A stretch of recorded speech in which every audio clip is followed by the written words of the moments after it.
Carly Starborough-Niles, the co-programmer and artistic director of the film festival, and yeah, that was a predicament, wasn't it? Could I have all the filmmakers grace your presence up on the stage with me, please? We're going to do a fun Q&A. Do not leave. This is going to be good.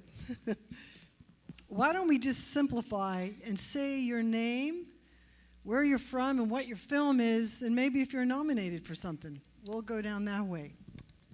My name is Grayson Wittenberger. I did To Lie in the Grass Is Enough, and writer-director, based in LA, from Kentucky originally. And then my buddy Kevin Nash, his score is nominated for Best Score. So. Yes, awesome. No, they have microphones. Oh, okay. Go for it, Aaron. Oh.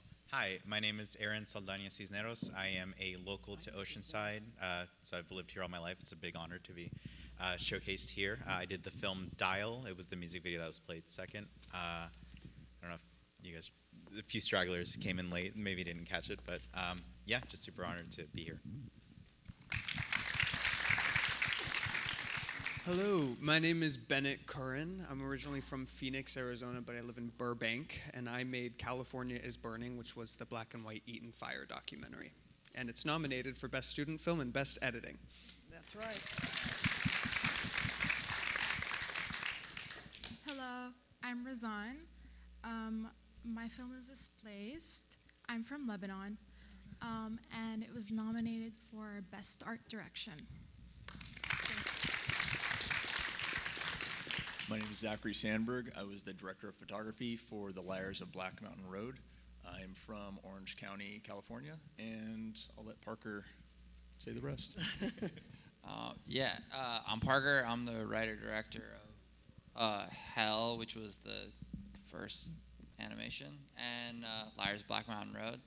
And I had to pull up a list here because I couldn't remember, but we're nominated for Best Picture, Best Short, Best Actor, Best Actress, Best Screenplay, Best Direction, Best Supporting Actor. So we're really excited to be here. And this is Best Animation. And Best Animation, and I think Best something else for that movie too. We're really excited. I can't tell you how excited. We're chomping at the bit here. And this is Bill Weldon. I'm Bill Weldon. I did a short narration in Hell, and I was also in Scott in Liars of Black Mountain Road and nominated for Best Supporting Actor. I am Walker Patterson. I'm the writer and director of Hugh, and we're up for a Best Narrative Short and a couple other things. So yeah, and I'm from Carlsbad originally. I live in Orange County now, but yeah, it's great to be back. Hometown festival. So yeah, fantastic. Best cinematography too. Oh yeah, cinematography and art direction. Yes. And Best Narrative Short. Best Narrative Short. Yeah. Hey everybody, I'm Sean Taylor. I was the skateboarder in Love Letters, a love letter to skateboarding. I'm from East County, San Diego. And to be honest, I have no idea what we were nominated for. If we were, let us know. Maybe something, but yeah.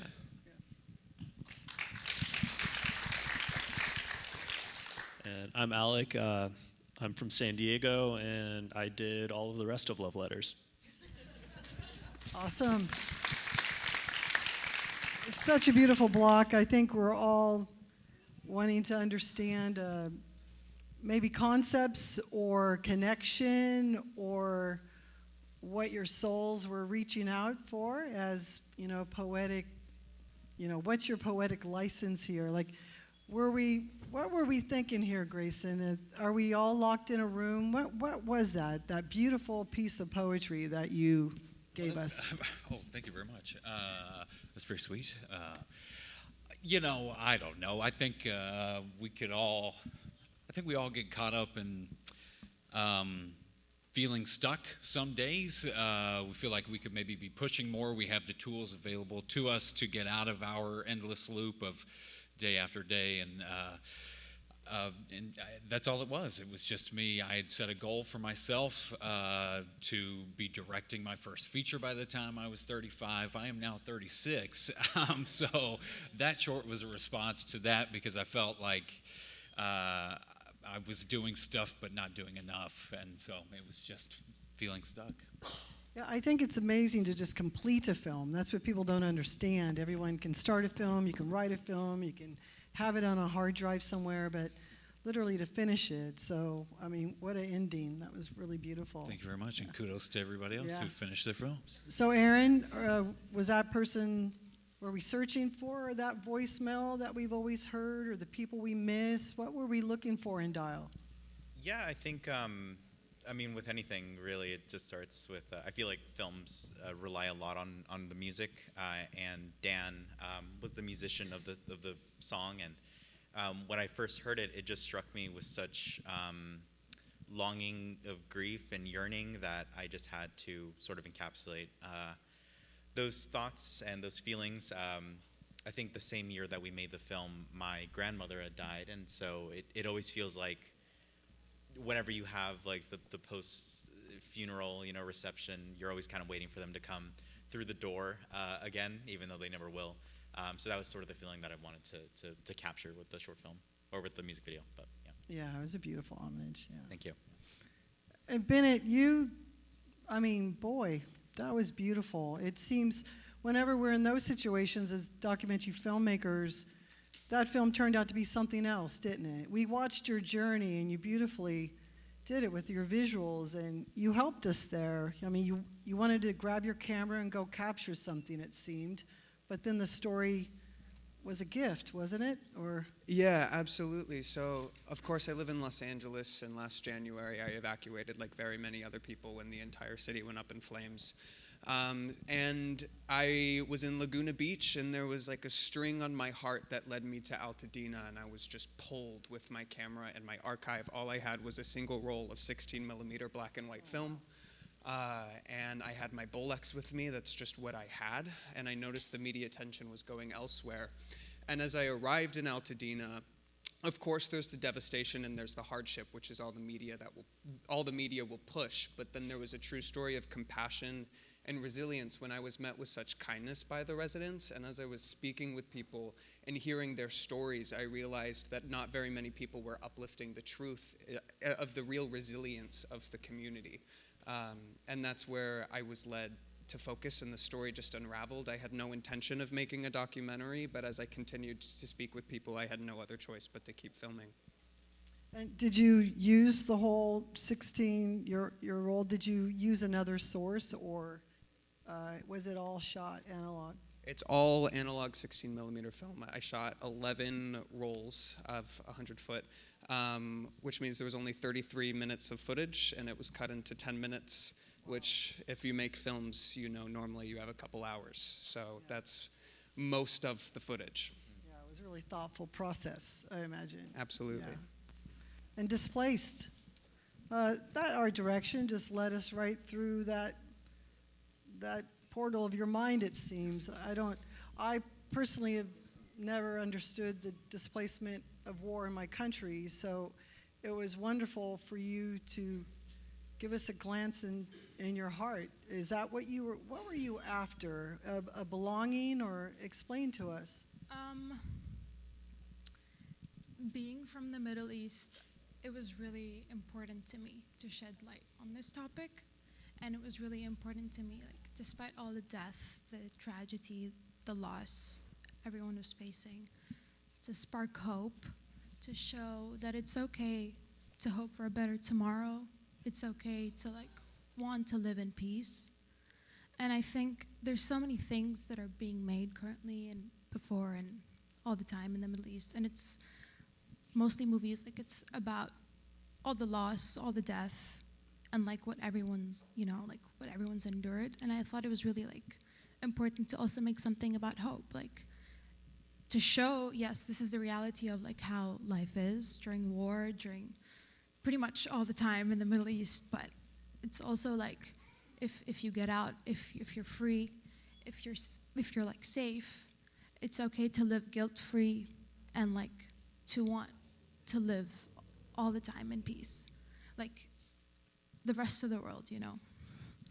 So I think the biggest thing I wanted to say with this place is it's okay to hope for like a better tomorrow. It certainly is, and you did that. That was beautiful, Thank you. right? You can't hide over there, Parker. Oh no, I'm not hiding. I was taking in all of it. It was beautiful. It was beautiful. Yeah. And the art direction, you know, you've got a blossoming tree and watermelon, and it was amazing how you did that visually, and the interpretation of visuals. It was just gorgeous. Thank you so much. Yeah. So you like dark characters. I do. We wanted Luke from Modern Family in that car at a certain point, didn't we? I know. Well, he's like, you know, we've all seen, or a lot of people have seen Modern Family, and they get to see that sort of side of Nolan's performance. But I think we're really excited to explore something else. And I've definitely, I think I tend to drift towards darker narratives in general. I think I like them. But real quick, I did just want to say, like, this is a very cool festival, and it's so awesome to see, like, everybody coming out and supporting this. Like, this is an awesome thing, and I just thank you guys for, like, coming out. Thanks for inviting me to be part of this. It's very awesome. We're very excited to be here. Yeah, is there anything? I mean, I could answer any questions or whatever, but. Are you a writer who is putting the what ifs to us, or are you working through your own emotions to try to have a happy ending kind of guy, or is that where your storylines usually stay? Because Hell was pretty amazing in a dark tone. Yeah. And then there we were. We just thought there was a couple driving down a beautiful road, and there we are. Is that where your mind always lends itself to as a filmmaker or a storyteller? Yeah, I think like you know, a lot of the stories have definitely like different processes, different origins, how we got there. But I would say that, you know, a lot of what I think for me personally that I try and explore in like a movie is stuff that I'm trying to understand. It's like, it's definitely less prescriptive in general. And with like, with Hell, for example, I think a lot of the work that I've done deals with love and mortality and these things. And so with the film Hell, it's definitely an exploration of like sort of the machinery of despair, and done through this sort of 1930s Dust Bowl sci-fi aesthetic that, I think it's this exploration of grief in a lot of ways. And then with Liars, I think I was really excited to sort of tackle something that seems like, this, pretty young couple on a like beautiful Sunday drive, and then you sort of slowly unmake them. I think I'm really inspired by, a lot of like Scandinavian film, like Force Majeure and stuff like that, where you kind of slowly unmake characters. And I don't know if it's necessarily like giving answers as much as just like sitting in moments and seeing people in these moments. I think that, they're definitely trying to be, they are themselves. They are trying to be the, most honest version of themselves, and that is creating these huge barriers of communication and lies between them. So, yeah, the invisible mask. Yeah, I would say so. I mean, Bill, you kind of nailed that. If someone handed me my dog and was lying about it, I would be pretty upset.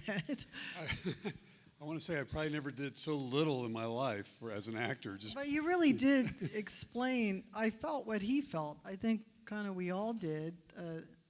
Everyone, the committee thought so. Like, they were lying to you, and you knew it, and Right. we knew you knew it. Right. It was pretty obvious because I could see their car from the beginning. So, Hello. and they're playing this whole game in front of me. So, there's not much I could do at that point because my dog was already dead. Yeah. And a shout out to the dog. He had a long day in the 100-degree heat. Oh, yeah. I Couple thought that was a couple prop long dog days. for a moment. And yeah, it was a beautiful performance. And Thank you. I mean, are you Hugh? Is that you? We have some questions for Hugh. Yeah, yes. Is this Ask away. self-exploratory about the passage of time? What are we dealing with here? A whole lot. I mean, I guess to just give a little bit, I guess for coming up with ideas, I'm always drawn to just, I guess, kind of weirder stuff. I always look at occupations. Like, a lot of times I'll look up, like, weird occupations, and I found that, and again, I'm sure it's a much more technical way of doing it, but that the companies that make paint do have to see how long it takes to dry. And I just thought, oh, wow, that'd be pretty funny if someone literally watched paint dry, and then I was like, can you make something interesting on top of that? And so we kind of built off that, and I think, I'm sure a lot of people maybe went to film school here, and I felt I saw a lot of, coming up, just maybe a lot of films that felt a little more, just people talking, or maybe just like a student picking, what they perceive to be the most dramatic thing, and thinking in a sense like, oh, that's enough if I just, film something like that. So I thought, let's make, let's watch paint dry. And if some people hate it, and if any of you did, that's totally fine. But I don't blame you. But I just thought, like, that, I guess as a filmmaker, that interests me a little more. Like, let's take a swing. And I think everything here took an amazing swing tonight. And we've been at a couple other festivals, and honestly, this lineup was just awesome to see. Amazing, different, original ideas. It was not boring like watching paint dry. I'm glad to hear that. Yeah. You had so many camera setups, I couldn't even count them, which was very ambitious and very beautiful. Thank you. So I mean, it was just beautifully shot. I truly. really appreciate that. Yeah, all the props to my DP, Coy, who couldn't be here tonight. He's unbelievable. Yeah, best connection I ever made in film school. Yeah, so. it was a beautiful film. Oh, thank you. Appreciate it. It's kind of rad, though. I don't know if you understand. We have films from all over the world, and we kind of got North County and California hanging out up here, and it's kind of cool. So hands off to you guys. I mean, talking about that, we got some Carlsbad skaters down there, even though you said San Diego. But, I mean, location for skaters, that's kind of it. It dictates the location of your films, all those skating areas, doesn't it, Alec? Or is that how that works? Does the skater choose where they want to skate? I mean, in this case, absolutely. That's how the whole thing came together, honestly. This guy has a whole list. It's like a geotag scavenger hunt on his phone of all these places to visit, and all of them are really cool locations that nobody would visit unless you are a skateboarder. So it was kind of a cool way to see San Diego in a new way. Yeah, and then you gave us such a cinematic viewpoint. It was beautiful, black and white. That was gorgeous. What made you go for that artistic viewpoint of skating? Because it is an art form. It was kind of a mix of things. I mean, a lot of skateboarding is dictated by the architecture, and so it's a lot of shapes and a lot of shadows as well, and I just wanted to accentuate that. Initially, this wasn't even going to be a film. It was a way to hang out together and do something on the weekend, and as I got new lenses or gear, I just wanted to go and try it out, so we ended up collecting all of this footage, and one of the through lines was those shadows, and initially the plan was to make a whole skate edit of just filming shadows and no skaters, but kind of over time it changed, and I got a couple of shots where like, oh, I kind of want to show that, and evolved over time into being kind of what it was, very organically. Was not planning to make it. But you're working full time as a filmmaker, are you not? Yeah, that's right. I work for a nonprofit called Awesome. Sea Trees, and they support ocean restoration projects around the world, and I'm their on-staff filmmaker, so I make documentary films full time for them. Well, I know we're super late, but you guys have to ask a question, right? I mean, we have time for one or two questions quickly. Does anyone have a question? Awesome. This is a question about Displaced specifically. Could you tell us a little bit more about what you had in mind when you were showing the colors completely shifted once we stepped through the door? When you were showing the coverings being taken off piece by piece, could you talk about that a little bit, please? Yeah, of course. The first half of Displaced is showing like how she's basically like in the middle of like war ground. There's like planes flying over, explosion, bombs, a lot of things. And it goes through like her, like basically what happens is they ask you to evacuate. And once you start evacuating, they kind of, you know, start bombing the areas you're evacuating to, so you kind of have nowhere to go. And some people very rarely find a way to like escape to safety, like another country or like another area or like travel through borders, whatever it is. The door is like basically her going like to another country, going to safety somewhere else. And the contrast between the colors is now she's like in a safer place, it's beautiful, but she doesn't feel like she's in a safe place. She feels really guilty that she's left her home, left everything behind. And even though she's alive on the outside, she kind of feels dead on the inside because everything she knew is just in the past now. So despite all the beautiful colors and the scenery and everything, she was completely covered because of how she felt on the inside. Thank you for that.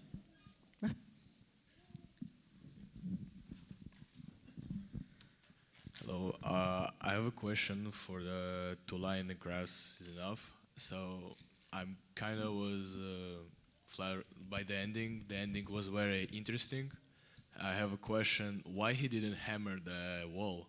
Was he afraid of another loop in his life or discomfort of something? Was there some message behind it? Brother, whatever message you got. That's what it's meant to be, my man. You know, I don't know. I guess, yeah. I mean, I guess often we fear what's on the other side. We revert back to our old habits because they're comfortable. We know what it is. We understand it, whether it's good for us or not. So that was my take on it. But, you know, whatever you got, man, it's yours. At the Altadena fire, how did you get the first responders to let you get so close and spend so much time with them? Yeah, thank you very much for that question. So it's really difficult in the evacuation zones, of course. So there's all of the immediate concerns and whatnot. So the barricade, I brought them bagels and water and spoke to them, and they told me to come back the next day with a press pass. So I was up until 3 o'clock in the morning hand-making a fake student press pass. And sure enough, yes, there's obviously an ethical battle, but we do it for the sake of our art.